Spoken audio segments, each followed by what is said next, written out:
நம்ம Chennai super Kings அணி play ஆஃபுக்கு உள்ளே போகணும்னா அடுத்த ஆட்டங்கள் கண்டிப்பாக ஜெயிச்சே ஆக வேண்டிய கட்டாயத்தில் இப்போ நம்ம சிஎஸ்கே அணி இருக்காங்க.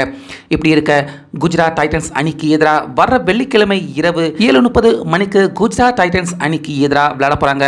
ஸோ இந்த ஆட்டத்திற்காக நேற்று பயிற்சி எடுத்துக்கிட்டு இருந்த நம்ம MS தோனி அவரை நேற்று அவசரமாக மருத்துவமனையில் நம்ம MS தோனி அவரை அனுமதிக்கக்கூடிய அளவுக்கு ரொம்ப மோசமான சம்பவம் நேற்று நம்ம MS தோனி அவர் பிராக்டிஸ் எடுத்துக்கிட்டு இருக்கிறப்ப நடந்திருக்கு. ஸோ அப்படி முழுசாக என்ன நடந்திருக்கு அப்படின்னு பார்த்தீங்கன்னா, நம்ம எல்லாருக்குமே தெரியும், கடந்த ஆண்டு IPL இருந்தே நம்ம MS தோனி அவர் கால் தொடை அந்த தசையில் அவ்வப்பொழுது அவருக்கு வலி ஏற்பட்டுக்கிட்டே இருக்கு.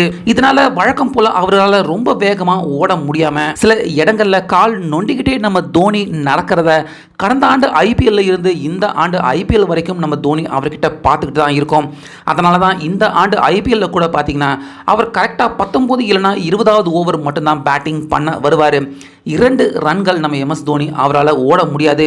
அப்படியே ஓடினாலும் அவருடைய கால் தொடை தசை வலி அந்த வலியோட தாங்கிக்கிட்டு தான் தோனி அவர்கள் 2 ரன் இந்த IPL இது வரைக்கும் ஓடியிருக்காரு. ஸோ அதுக்காக தான் நம்ம சென்னையில் கூட பார்த்தீங்கன்னா டேரி மிச்சல் டபுள் ரன் அவர் ஓட ட்ரை பண்ணப்ப நம்ம தோனி வேண்டாம் அப்படின்னு அவர் தடுத்திருப்பாரு. ஆனால் எல்லாருமே வழக்கம் போல தோனி அவர் ஸ்ட்ரைக்கை தக்க வச்சுக்கணும் அப்படிங்கிறதுக்காக தான் அவர் ரன் ஓடலை அப்படின்னு தோனி அவர்களை ட்ரோல் பண்ண ஆரம்பிச்சிட்டாங்க. ஆனால் அதுக்கு பின்னாடி இருந்த உண்மை என்னமோ இதுதான்.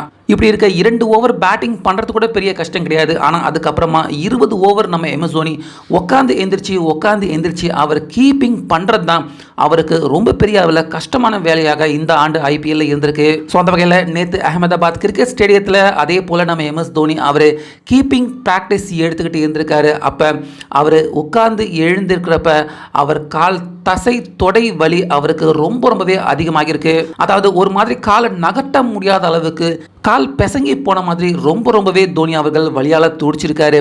இதனால் அங்கே இருந்து அவரால் எழுந்து உள்ள ட்ரெஸ்ஸிங் ரூம் வரைக்கும் கூட தோனி அவர்களால் போக முடியல. ஸோ அதை பார்த்த CSK அணியின் பேர்கள் எல்லாருமே பார்த்தீங்கன்னா உடனே ஒரு ஸ்ட்ரெச்சர் மாதிரி எடுத்துகிட்டு வந்து தோனி அவர்களை ட்ரெஸ்ஸிங் ரூமுக்கு உள்ளே கொண்டுட்டு போயிருக்காங்க. அதுக்கப்புறமா ஹாஸ்பிட்டலுக்கும் கொண்டு போயிருக்காங்க. ஸோ இந்த சம்பவம் நம்ம CSK அணிக்கு உள்ள மிகப்பெரிய உச்சக்கட்ட பதட்டத்தை தற்போது ஏற்படுத்தியிருக்கு. ஏன்னா நம்ம CSK அணி அடுத்தடுத்து விளையாட போகிற ஒவ்வொரு ஆட்டமும் ஒரு நாக் அவுட் மேட்ச் மாதிரி தான். அதனால் கண்டிப்பாக ஜெயிச்சே ஆகணும்.